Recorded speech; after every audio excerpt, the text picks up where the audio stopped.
Jim Newberry was elected mayor of Lexington in November 2006 by the largest margins since the city and county governments merged in 1974.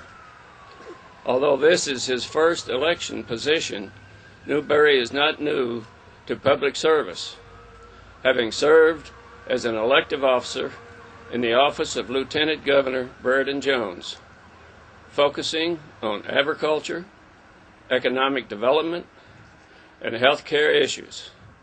Later, he served as the acting Secretary of Kentucky's Natural Resources and Environmental Protection Cabinet.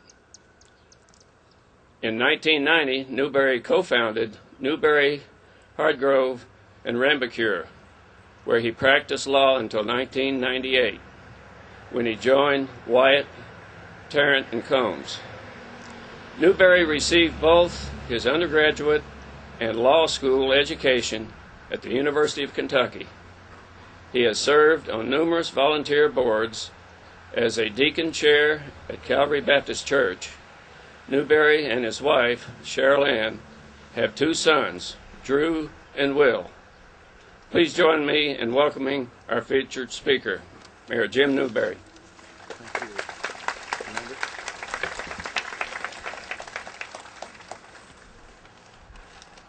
What a wonderful day to be in Lexington. And I am especially grateful today to see so many young people here. It is gratifying to see all the children here who very early on in their lives are beginning to develop some appreciation for what this day is all about. And I thank all of you for being here today. Lexington mayors have the opportunity to speak on many occasions to many groups throughout the community. However, today is a special day, and this is a very special place. It's very important for our community, our state, and our nation to come together to remember those who have sacrificed their lives for our country and our freedoms. As a result, I am deeply honored to have been asked to speak today, and I have been eagerly awaiting the opportunity to share a few remarks with you. Memorial Day is our time to remember and honor the countless veterans, many of them friends, neighbors, or family members, who have died in service to this nation, in service to us.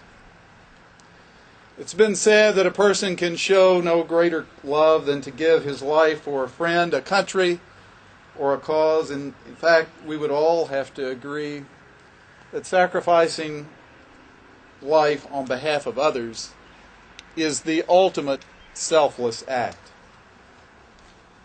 Our fallen soldiers were rich, poor, short, tall, Christians, Jews, Muslims, Hindus, atheists, city dwellers, farmers, red and yellow, black and white.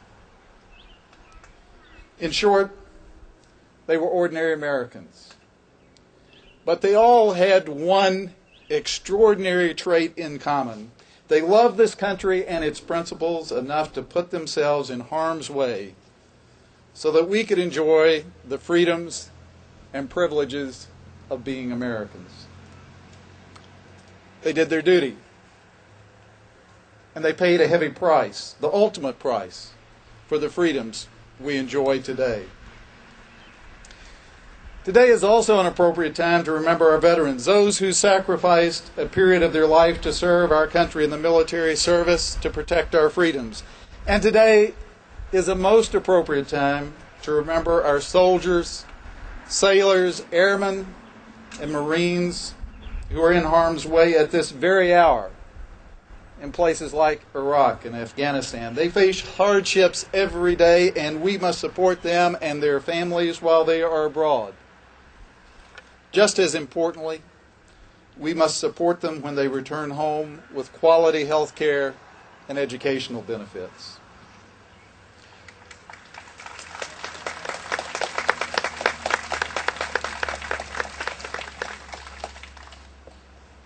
When we reflect on all they have done, we quickly realize that it is an appropriate gesture to dedicate memorials or holidays to those heroes.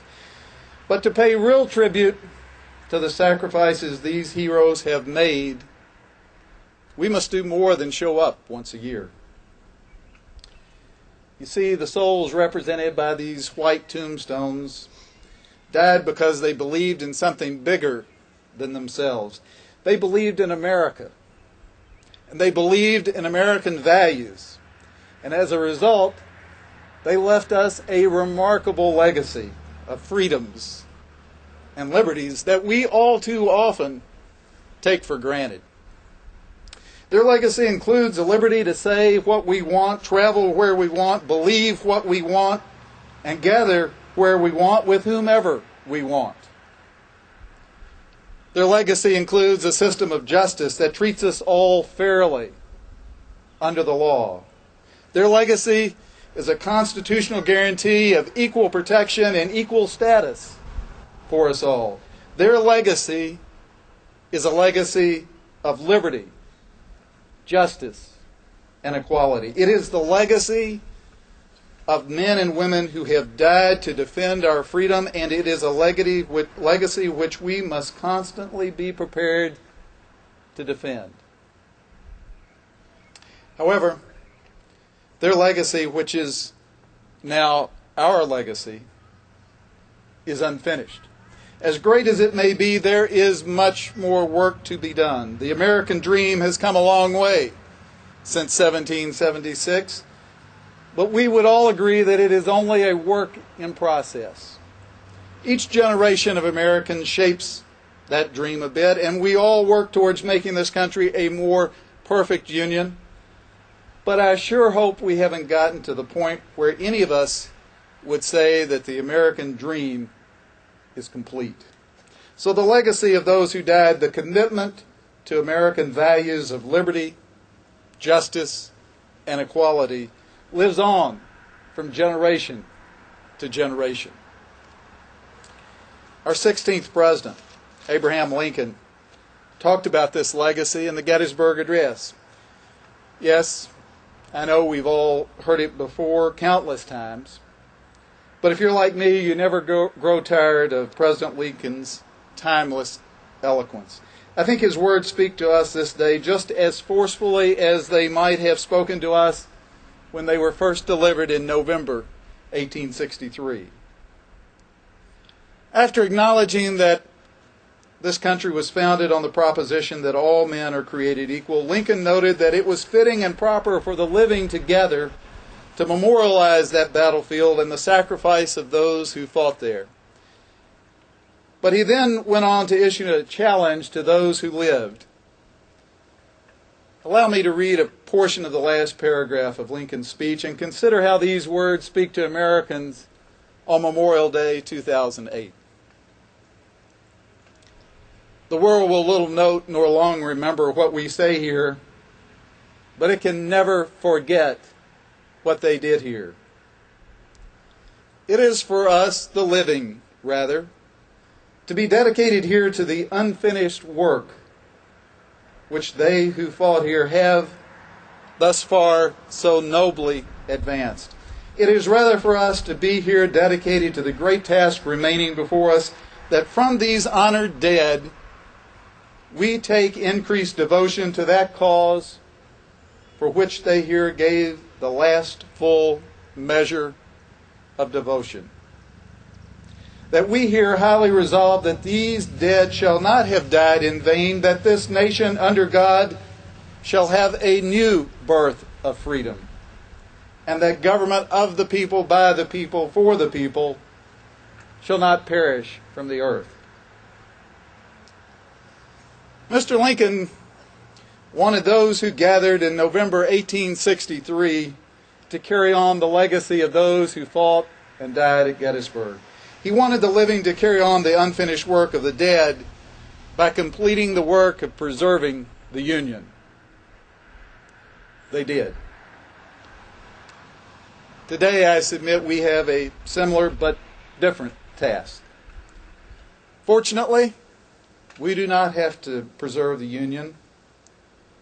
but we do have to preserve that legacy. Like the living at Gettysburg, we too should never forget what the individuals represented by these tombstones have done. We too must be dedicated to the unfinished work of democracy which these souls so nobly advanced.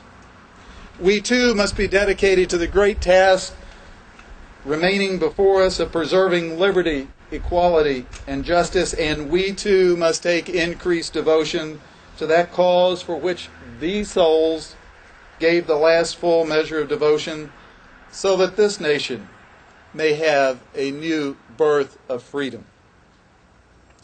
We must honor our fallen heroes by reaffirming their faith in America, an America that stands for liberty, justice, and equality.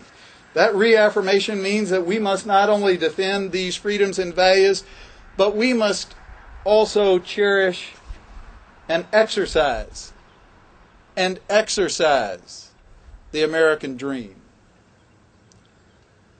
So to honor those who have died, let us exercise our rights to live and worship as we please, to assemble peaceably, to speak our minds, and in this presidential election year, to vote our conscience.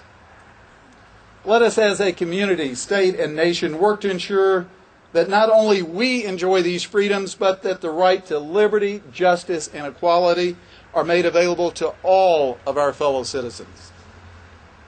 As American citizens, that is our call to duty.